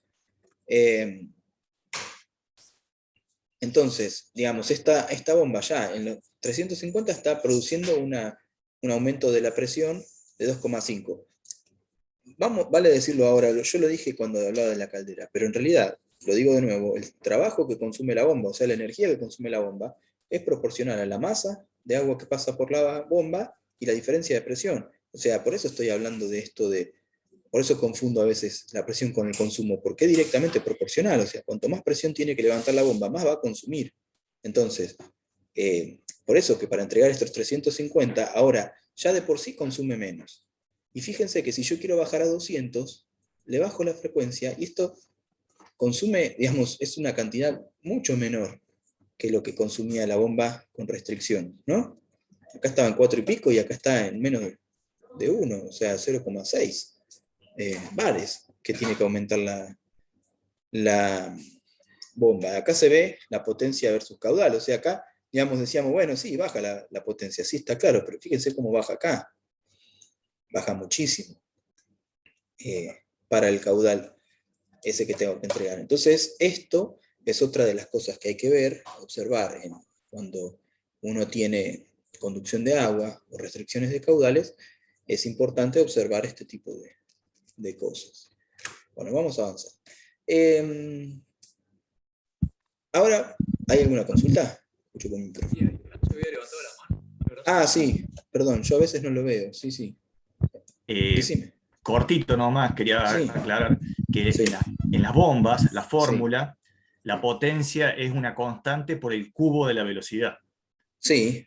Por el cubo. Entonces, si yo disminuyo la velocidad a la mitad, no es que disminuyo la potencia consumida a la mitad. No, mira. La relación es cúbica. Claro, acá está, mira. La relación es cúbica. Entonces, sí. el variador de velocidad, que como está expresado, o sea, reduce la velocidad y también reduce el consumo. No es directamente proporcional porque no es que reduce a la raíz cúbica del consumo de la potencia original, porque tiene pérdidas, pero se reduce, digamos, mucho el consumo. Claro, bueno, justamente eso decía yo, o sea, nunca va a ser, digamos, si yo tengo una bomba con una potencia máxima de 100 caballos y la hago trabajar a 10 caballos, no es que voy a estar trabajando al 10% de la potencia, ¿por qué? Porque estoy moviendo un fierro gigante. Entonces, bueno, hay asociadas pérdidas e ineficiencias que tienen que ver con la masa del fierro que estoy moviendo, está claro, pero sí no voy a estar trabajando en una potencia nada que ver con los 100 caballos, ¿no? Es un poco lo que decía. No llegué a ver quién era. ¿Qué nombre era? Horacio, ¿que está hablando? Horacio, el que me dijo que estaba bien. Sí, Horacio, gracias. Sí, la fórmula sí, aumenta es con el cubo de la velocidad. Es el cubo, o sea, la potencia es K por velocidad al cubo, porque las bombas tienen la fórmula cuadrática. Claro. Entonces, velocidad por velocidad. Y la potencia es la velocidad por la energía. Al cubo, exactamente. Claro, está bien. Sí. Está buena la aclaración. Digamos, yo cuando digo proporcional, no quiero decir directamente proporcional, o sea, a una constante, pero está bien decir que es proporcional al cubo, en realidad, ¿no? Está bien. Bueno, sigo, me parece, ¿no? Bueno, entonces vamos a seguir con aire comprimido. Bueno, en el aire comprimido también pasan algunas cosas que están buenos observar. Entonces, acá hay un poco más escrito, hay algunos dibujitos también, pero estos son como cosas para ayuda a memoria. Bueno, De nuevo, los compresores también son máquinas volumétricas. Entonces, la cantidad de aire que comprimen, que está relacionada con un volumen de aire, va a estar, de nuevo, relacionado o sea, va a ser proporcional a la velocidad con la que gira el compresor, el motor, y va a ser, de nuevo, no sé si está puesto acá o está, no, creo que lo dice después, acá. Entonces, como yo estoy hablando de que por la velocidad, o sea, que gira el motor, voy a comprimir un cierto volumen, la energía que va a consumir el motor va a estar relacionada con el tiempo en el que esté funcionando para producir ese volumen comprimido, pero no tiene que ver con la masa, ¿no? Está claro que es con el volumen, el compresor es volumétrico. Entonces, si yo estoy usando aire que tiene una alta densidad, por ejemplo, aire caliente, el volumen, digamos, el aire caliente tiene un volumen mayor para la misma cantidad de masa de aire. Entonces, para acumular la misma cantidad de masa de aire, voy a necesitar más tiempo funcionando el compresor. Entonces, lo que va a pasar es que va a terminar consumiendo más energía. Por eso mismo que tomar el aire del compresor, o sea, el aire que va a comprimir el compresor, la entrada del compresor, en el lugar lo más frío posible, termina siendo un ahorro de energía. Entonces, a nadie se le ocurriría, por ejemplo, a nadie se le ocurriría, ¿no? Porque se le ocurre y se le ha ocurrido a un montón de gente, pero digamos, no es para nada bueno poner el compresor en la sala de caldera, por ejemplo, donde la temperatura es alta, o al lado de un horno, por ejemplo. ¿Por qué? Porque el aire tiene mucha temperatura y el compresor va a estar trabajando más para producir la misma cantidad de aire comprimido. Entonces, una primera observación con respecto al aire comprimido es que el compresor no se pone ni al sol, ni al lado de algo que está frío, de algo que está caliente, o sea, se pone en un lugar donde el aire que toma es lo más fresco posible, por un lado. Por otro lado, de nuevo, la energía consumida por el compresor es proporcional a la masa y proporcional a la diferencia de presiones que tiene que proporcionar el compresor.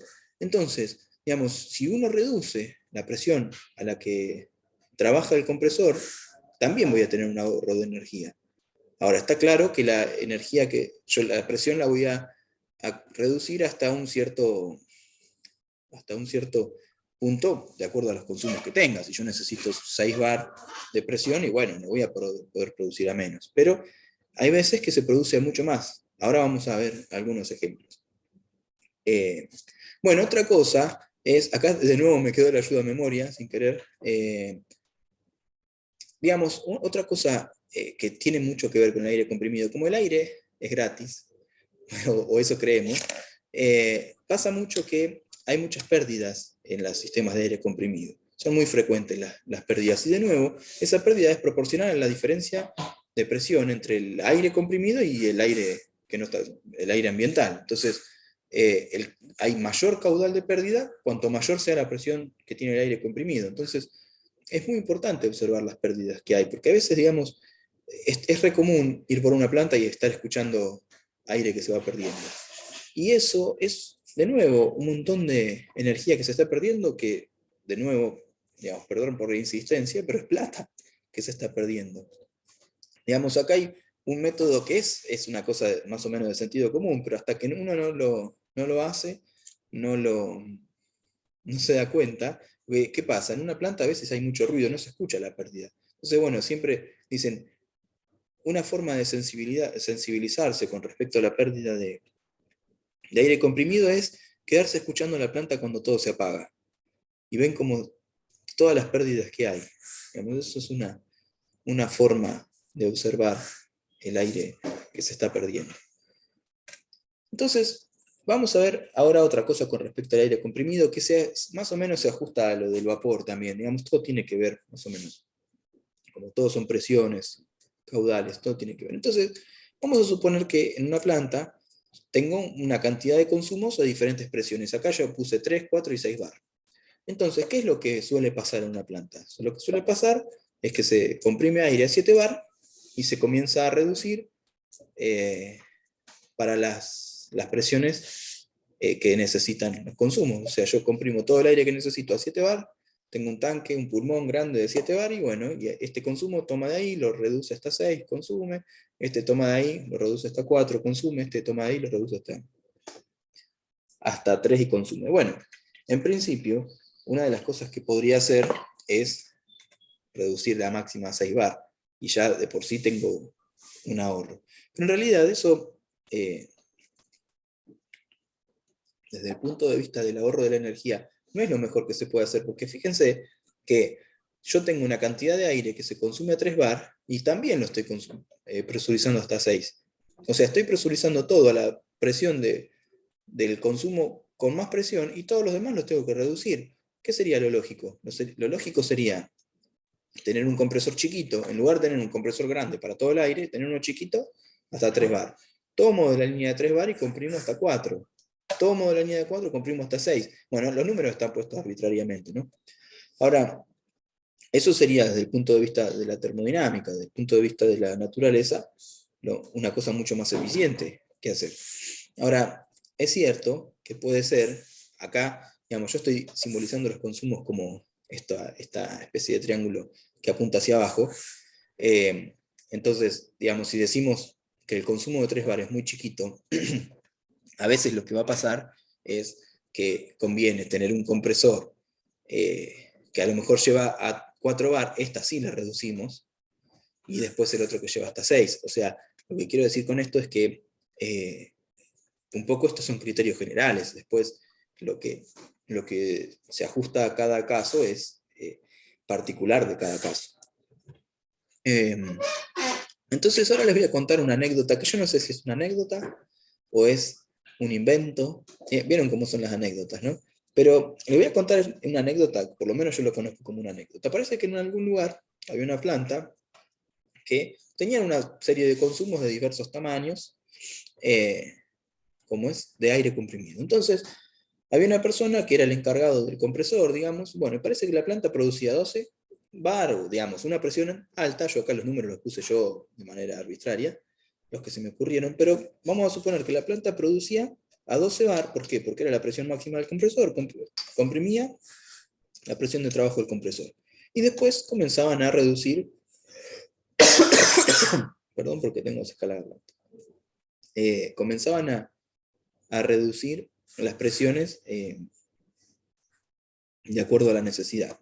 Entonces, ¿qué pasó? Esta persona dijo, ¿por qué estamos trabajando a 12 bar? Entonces agarró y lo bajó a 10. Y nadie dijo nada. Entonces, como nadie dijo nada, lo bajó a 8. Y nadie dijo nada. Como nadie dijo nada, ¿qué pasa? Lo bajó a 6. Y nadie dijo nada. ¿Por qué? Bueno, todos seguían teniendo, digamos, como los equipos de reducción de presión, digamos, lo que hacen es censar la presión de salida, trabajaban igual. Entonces, como nadie dijo nada, lo bajó a 5. Y cuando lo bajó a 5, dijo, me dejó de andar la máquina, ¿qué pasó? Se cortó el aire. Entonces, de esta manera, esta persona aprendió que en realidad la presión de la planta necesaria para la planta eran 6 bar. Pero además, es más importante incluso tener en cuenta otra cosa. ¿Qué podría pasar? Lo que decíamos, a lo mejor el consumo de alta presión, supongamos que este consumo está muy alejado, ¿no? Supongamos que tengo que trabajar a 12, lo que decíamos acá, porque este consumo está a 12, pero es un consumo muy chiquito y todo lo demás está a 3 y 4. ¿Conviene poner un compresor hasta 2, empezar a reducir? Bueno, lo que habíamos dicho hace un rato, no conviene para nada. A veces lo que conviene es trabajar, a lo mejor a 5, no sé. Bueno, acá lo puse a 5 por cuestiones de por ahí pérdidas, en realidad podría haberlo puesto a 4. Y ponerle un compresor chiquito al consumo chiquito de alta presión, y a lo mejor toda la planta con 5 bar andaba, porque fíjense que en este momento nadie se quejó tampoco cuando lo bajó a 5, excepto el que tenía 6 bar. Entonces, esa, digamos, es una anécdota, como les digo, es un invento para este tipo de cosas, pero es algo que también vale la pena tener en cuenta cuando uno trabaja con aire comprimido.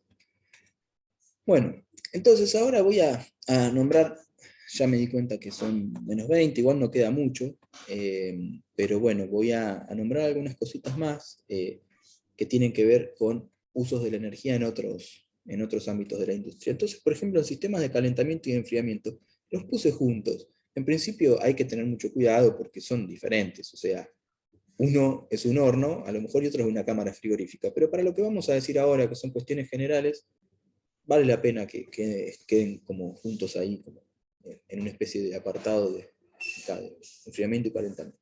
Entonces, en principio, tenemos un horno que yo le puse 1000 grados, 800, 700, digamos, depende de lo que sea. Si es un horno de cerámica, a lo mejor hasta puede tener más temperatura. Entonces, primero, un resultado importante, el calor que otorga el combustible, o la fuente de energía que sea, si es un horno eléctrico, al horno, es exactamente el calor que pierde el horno por las paredes. Es exactamente lo mismo. ¿Por qué? Porque el horno está trabajando a una temperatura constante. Entonces, si va a trabajar a eso, si se baja la temperatura, enciende el combustible, o se enciende el quemador. Y cada vez que se baje la temperatura, enciende el quemador. Entonces, si el horno pierde mucho calor, acá lo puse, el calor que pierde el horno es proporcional a la diferencia de temperatura entre el interior y el exterior. Si el horno pierde mucho calor, enciende mucho el quemador y consume mucha energía. Entonces, de nuevo, ¿qué es lo que hago? Lo aíslo y se reducen las flechitas, ¿no? Ahora, hay otra cosa con los hornos. Los hornos tienen una particularidad, porque si yo necesito que un horno esté a 1000 grados, no puedo hacer otra cosa. Digamos, todo el aire que está dentro del horno está a 1000 grados. ¿Y digamos, adivinen a qué temperatura están los gases de escape? A 1000 grados. No pueden estar a menos temperatura. Si estuviera a menos temperatura es porque el horno está más frío. Entonces, ¿qué pasa con los gases de escape de un horno? Bueno, lo que pasa es que hay que usar regeneradores, hay que usar equipos o materiales que absorban ese calor. Digamos, hay una serie de dispositivos para aprovechar el calor que se va por los gases de escape de un horno, que son, incluso hay tecnología que es bastante antigua. Por ejemplo, en los hornos de ladrillo se usaba acumular ladrillos en una especie de cuarto por donde pasaban los gases de escape, y de esa manera acumular el calor. De alguna manera se tiene que acumular el calor, porque si no se pierde una cantidad de calor increíblemente grande. Entonces, digamos, hay que estudiar alguna forma de recuperar el calor de los gases de escape para que en el horno no se pierda tanta energía por la chimenea. Otra pérdida de energía asociada a los hornos es la apertura de las puertas.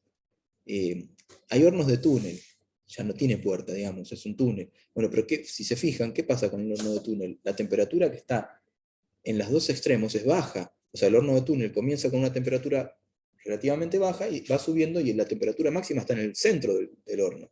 Y después empieza a bajar de nuevo hasta la salida. Porque justamente si yo pongo 1000 grados al lado de la puerta, pierdo una cantidad de calor increíble por la puerta. Entonces, para mantener los 1000 grados, necesito unos quemadores gigantes para mantener esa temperatura. ¿Por qué? Porque se me va el aire caliente por la puerta. Entonces, si el horno tiene una puerta, lo mejor es dejarlo cerrado todo el tiempo que se pueda. Nadie se mete adentro de un horno que está a 1000 grados, no está claro, pero cuando uno mete material o lo que sea, aunque no esté a 1000 grados, se está perdiendo calor. Entonces, mantener la puerta del horno cerrada el mayor tiempo posible es muy importante. Aislar el horno es muy importante.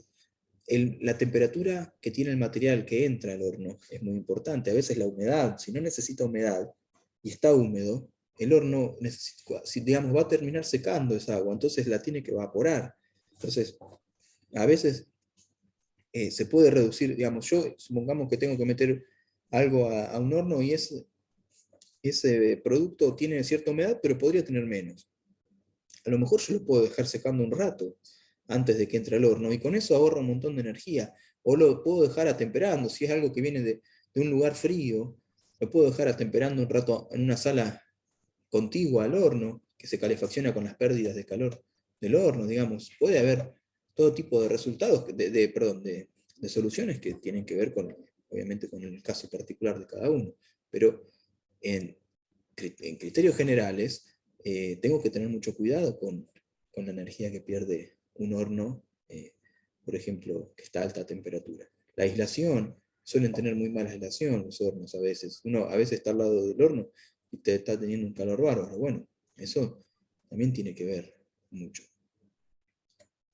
Y por otro lado, por eso lo que decía, equipos de frío, están las cámaras frigoríficas, un depósito frío. Entonces, nuevamente, esto yo le puse energía eléctrica porque en general para enfriar solo se usa energía eléctrica, obviamente con el gas natural existen equipos de enfriamiento por absorción, pero en general no digamos, son de muy baja eficiencia.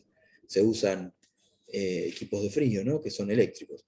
Ahora, de cualquier manera, la energía eléctrica que gasta la cámara es exactamente igual al calor, mira, acá está mal, ¿no? Al calor que esta gana, en este caso. Acá me equivoqué, ¿no? Justamente di vuelta las flechitas y me hizo el campeón que les iba a decir ahora, ¿qué pasa con el calor? No sale, pero el tema es que ahora entra el calor.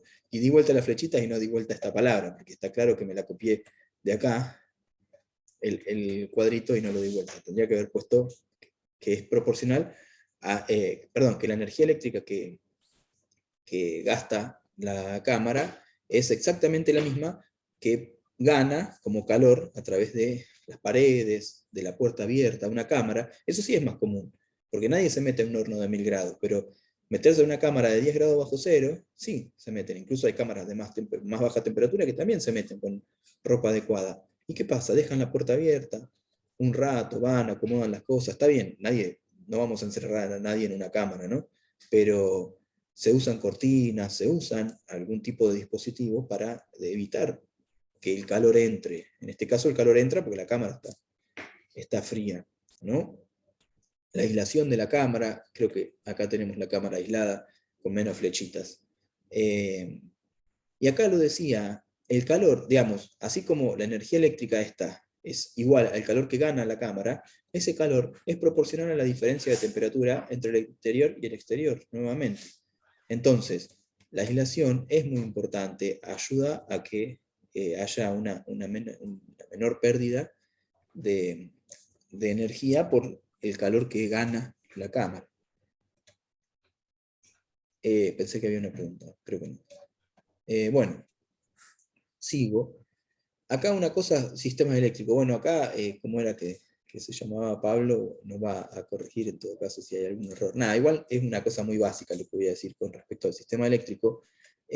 Con respecto al sistema eléctrico, digamos, primero, el sistema eléctrico podría estar trabajando en motores eléctricos que tienen que ver con bombas. Bueno, las bombas de agua, en la mayoría de los casos, piénsenlo, observen a lo mejor la bomba que tienen en su planta, están todo el tiempo encendidas. En la mayoría de los casos las bombas no se apagan nunca, ni los fines de semana, no se apagan en Navidad, no se apagan en Año Nuevo. La bomba está siempre andando, cuando es una bomba de circulación. Entonces, digamos, usar motores más eficientes ayuda a un menor consumo de energía. Está claro que el motor tiene un costo, pero ayuda. Digamos, acá no estamos hablando de la reducción del caudal, eso no. Supongamos que eso ya está solucionado. Usar motores más eficientes ayuda a un menor consumo de energía. Rebobinar un motor pierde mucho en la eficiencia. O sea, yo tengo un motor que cuando lo compré tenía, no sé, 90% de eficiencia, era re bueno. Y después lo rebobiné 5 veces, ya no tiene 90% de eficiencia, esa no se la cree nadie. Digamos, si tiene un 50% de eficiencia es bueno. Entonces, digamos, estamos hablando de una bomba que está todo el tiempo andando. Entonces, aunque sea poquito, está todo el tiempo perdiendo. Otra cosa, digamos, está bien que esto a lo mejor no es algo muy grande, pero evitar pérdidas de agua, cuando el agua, aunque sea que el agua viene de un tanque, las bombas, los tanques se cargan con bombas, si yo estoy tirando agua, eso también constituye una pérdida de energía, porque la bomba tiene que andar más. Entonces, evitar esas pérdidas de agua, a veces una canilla, una válvula chorreando, medio como que no, digamos, ya está, el agua se va por el desagüe y no pasa nada. Como el agua también es gratis, hasta más o menos, el agua de este caso, ¿no? El agua de caldera, termina pasando esto también, que a veces no se presta atención, y también es directamente proporcional la energía que gasta la bomba en subir el agua al tanque. Y después, esto es algo muy común, sobredimensionar las bombas es muy común, porque ¿qué pasa? Digamos, yo tengo una bomba de circulación, necesito un caudal de, no sé, tanto. Y bueno, le pongo una bomba un poquito más grande por las dudas, ¿no? Y después viene uno y dice, me pidieron esta bomba, el vendedor, digamos, me pidieron esta bomba, pero ¿sabes qué? Le voy a dar una bomba un poquito más grande por las dudas, o le voy a sugerir la bomba un poquito más grande por las dudas, que a ver si todavía pasa algo. Entonces terminamos... ¿Hay El otro alguna día fui... consulta? No sé. No pasa nada, se abrió el micrófono nomás. Sí, no pasa nada. Hay veces que, digamos, tenemos una bomba que está sobredimensionada 2 o 3 veces. Digamos, no quiero decir el doble o el triple, pero quiero decir, si le aplica un factor de sobredimensionamiento, a lo mejor 1, 2, 3 veces. Entonces, estar muy seguro de la dimensión de la bomba, no sobredimensionarla, no ser exagerado en esas cosas, es muy importante, porque, de nuevo, las bombas están muchas veces los 365 días del año, las 24 horas del día funcionando en una circulación. Entonces, tener mucho cuidado en eso es importante. A veces no es una cosa, digamos, yo tengo una caldera que consume una cantidad de gas y una cantidad de plata tan grande, una bomba parece que no es mucho y después resulta que sí. O a lo mejor, digamos, peor, porque en una factura eléctrica uno tiene todo el consumo eléctrico y de repente tengo, no sé, un equipo de frío gigante y una bomba. Entonces digo, el equipo de frío, y bueno, sí, es mucho más grande, pero de repente la bomba está gastando una cantidad que termina siendo más o menos significativa y no me doy cuenta, digamos, o un conjunto de bombas, ¿no? Termino teniendo a lo mejor un consumo elevado en las bombas que yo digo, no, pero las bombas no gastan nada. Bueno, no gastan nada cuando los motores son nuevos, cuando están bien dimensionados, cuando se los apaga, cuando no se necesitan. Bueno, otra cosa, digamos, esto lo puse en máquinas herramientas. Digamos, las máquinas de herramientas tienen motores eléctricos. Los motores eléctricos tienen la eficiencia que tienen, ¿no? Digamos, pero podríamos poner algunas cuestiones que son generales. Por ejemplo, cuando yo tengo una máquina de herramienta y el avance de la herramienta, digamos, cuando el avance es mayor, la potencia que requiere o sea, la velocidad de avance es mayor, la potencia que requiere la máquina es mayor. En principio eso, digamos, como tarda menos, la energía parece ser la misma. Como la energía es la potencia por el tiempo, cuando yo uso una velocidad de avance muy grande, bueno, tarda menos la máquina. Entonces, la energía es potencia grande, tiempo chico, la energía da lo mismo. Y si uso velocidades bajas, la potencia es baja, pero el tiempo es mayor, entonces siempre da la misma energía. Lo que pasa es que no es lo mismo la potencia que se necesita, digamos. Muchas veces, si la máquina no da la potencia, estamos complicados, digamos, rompemos la máquina. Pero a veces la máquina sí le da la potencia. Y yo estoy pidiendo a la red todo el tiempo una potencia que a lo mejor puede ser muy grande, puede traer problemas de multas por exceso de potencia. Ahora hay unas diapositivas, en 2 o 3 diapositivas nuevas que vienen, habla de eso. Entonces, tener en cuenta esas cosas, apagar la máquina cuando no se está usando, es importante, constituye también un ahorro de energía. Usar herramientas afiladas constituye un ahorro de energía. Son cosas que por ahí no tienen mucho que ver, pero digamos, está. Bueno, otra cosa, con el tema de los conductores eléctricos. Cuando hay un desbalance muy grande de fases, esto está, digamos, puesto así muy a la disparada, pero es para acordarme simplemente. Cuando hay un desbalance de fases muy grande, lo que tengo es que hay una fase que está muy cargada, está más caliente y tiene mayor resistencia, termina consumiendo, digamos, por pérdidas de ineficiencia, la conducción eléctrica termina consumiendo más. Entonces es bastante importante balancear las fases.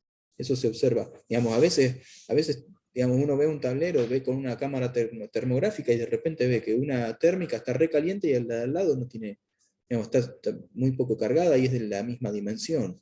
Bueno, eso es bastante común y de nuevo, como la electricidad, no se sabe, digamos, yo tengo un cable que pasa por acá y qué sé yo de dónde viene, de qué térmica viene, cuántas cosas tiene colgadas, yo se lo pongo, si no salta la térmica, parece que enchufo, y si no salta la térmica no pasa nada. Y bueno, a veces tengo una fase muy cargada respecto de otras, entonces balancear las fases es importante.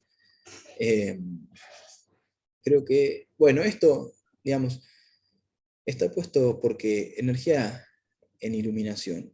Esto está puesto así porque es lo más común. Cuando alguien viene y dice, quiero hacer ahorro de energía, lo que todo el mundo, viene alguien y le dice, te voy a hacer una auditoría energética, y les puedo asegurar que el 99% de los informes dice, cambie las luces a LED.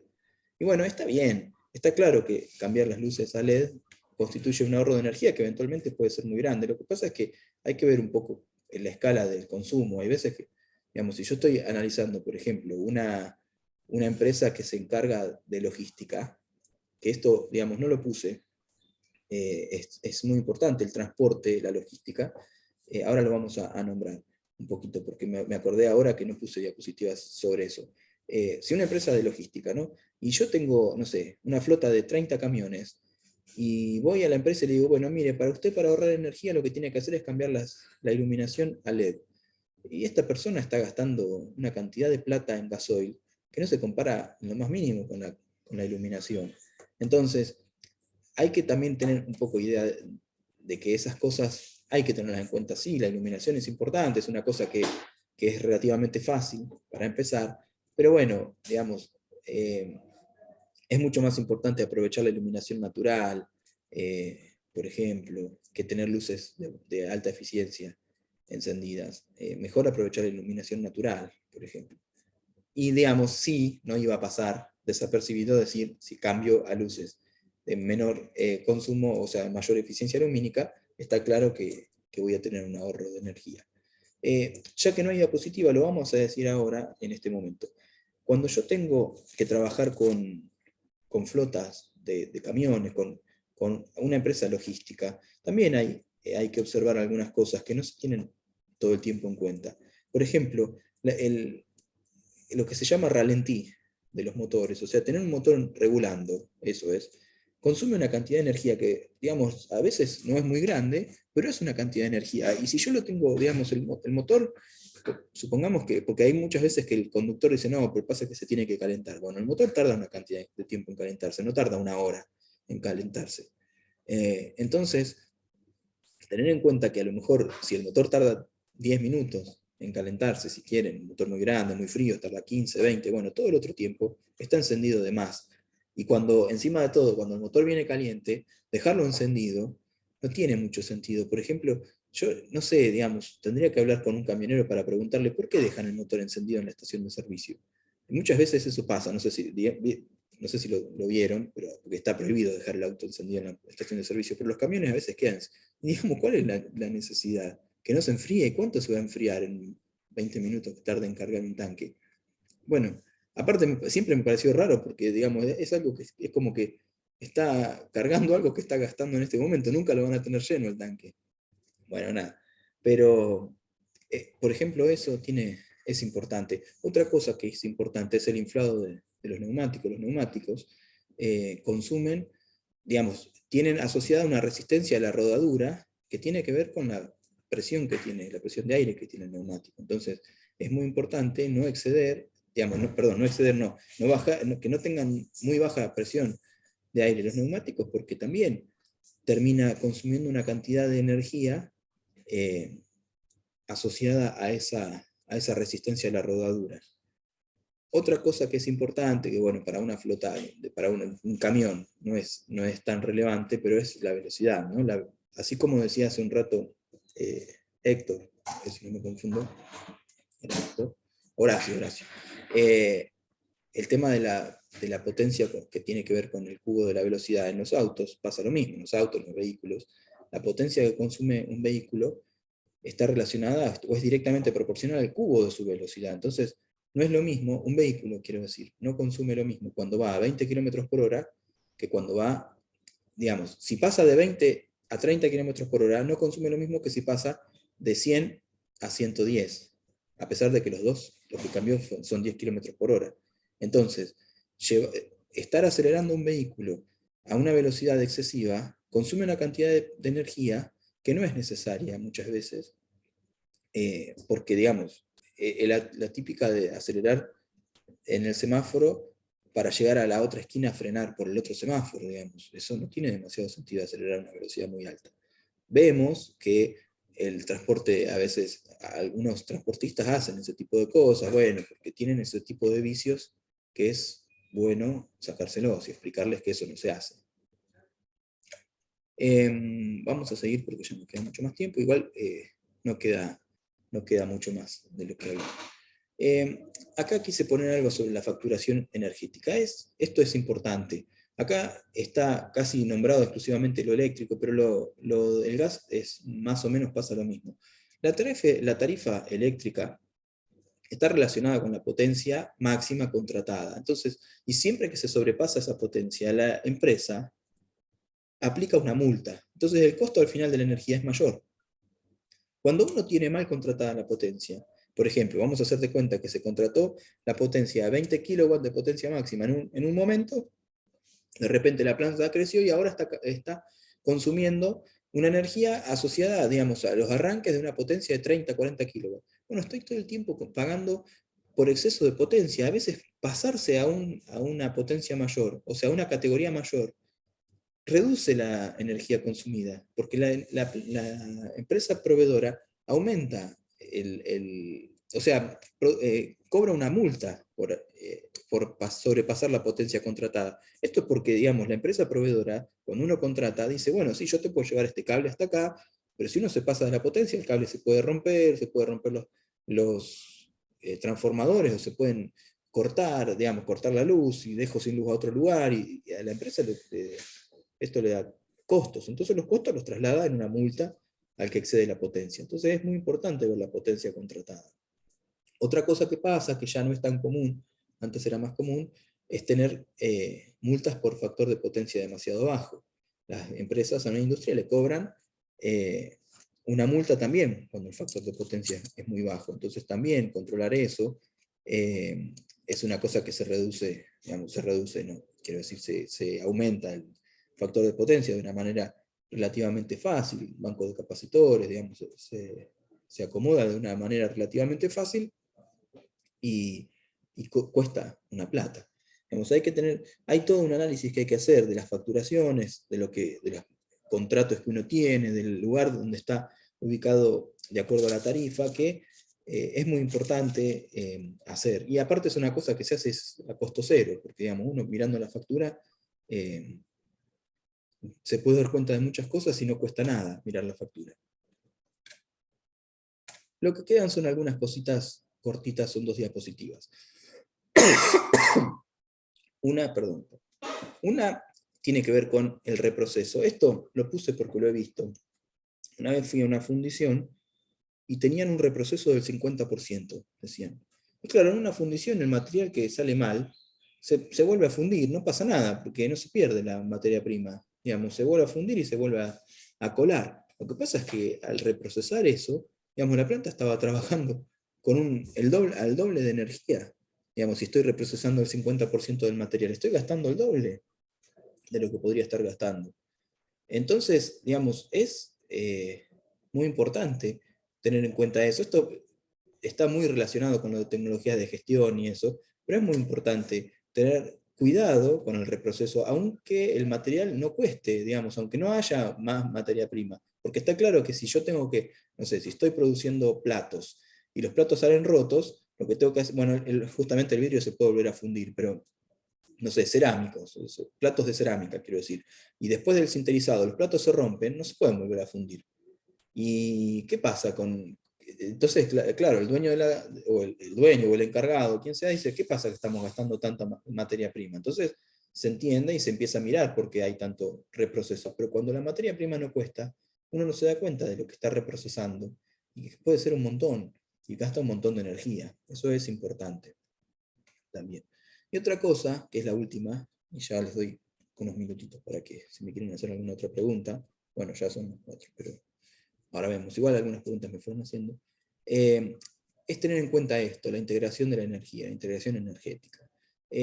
Esto tiene que ver con aprovechar, vieron que decíamos, bueno, siempre que se transforma la energía hay un desperdicio asociado, bueno, aprovechar esos desperdicios, normalmente son calores, pero aprovechar esos calores en otro proceso. A lo mejor yo tengo, por decir algo, un proceso que tengo, no sé, agua que viene a 150 grados y se baja hasta, no sé, o vapor, digamos, y el vapor me da condensado a 150 grados. Y ese condensado yo lo meto en la caldera de nuevo, lo enfrío, no sé qué, o qué hago. A lo mejor lo que yo puedo hacer es utilizar eso para, tengo otro proceso que requiere calor de esa temperatura, entonces lo puedo usar ahí y ya no necesito proveer de energía a ese proceso. Esto es lo que se llama integración energética o cogeneración, también se puede llamar usar, digamos, el desperdicio de calor de un proceso como insumo para otro proceso, y ahí sí reduce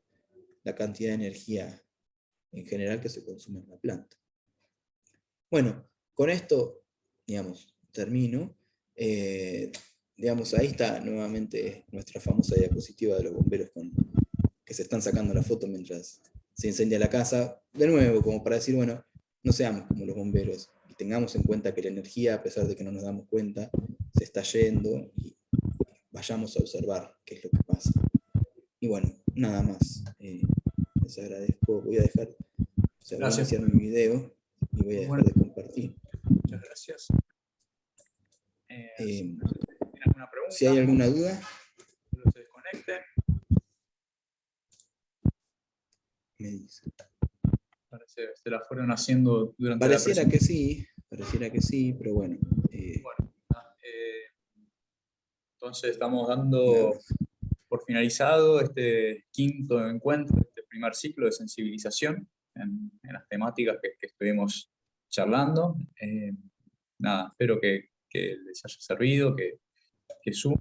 Y bueno, no sé si todos estaban al principio cuando Germán habló de las actividades que vienen junto al INTI y la universidad, especialmente a los docentes de la universidad o alumnos o egresados que están acá y que les interese participar de las actividades del segundo semestre del año, donde se van a hacer tutorías a empresas. Escríbanos un mail en la temática que están interesados en participar. Vos, Horacio, te veo ahí firme. La realidad es que tenemos que hacer una tutoría de 16 empresas, y en principio estamos buscando un tutor de la universidad para cada una de estas empresas, para cada una de estas tutorías. Pero bueno, por favor, escríbanos al Centro PYME, o Horacio, vos tenés mi WhatsApp, me escriben a mí el WhatsApp y me dicen en qué temática estarían interesados a acompañar una tutoría junto a los profesionales del INTI. Y bueno, ahí les vamos a ir dando más detalles también, porque hay otro ciclo en julio, como le decía Germán, hay otro ciclo de mayor profundización todavía en estas temáticas, ya para ir preparando todo para hacer la tutoría a partir de agosto. Así que bueno, nada, gracias a todos por haber participado y seguimos en contacto por mail o por WhatsApp. Pablo, muchas gracias por la presentación. Así que hasta luego y buenas tardes. Gracias. Hasta luego, saludos a todos.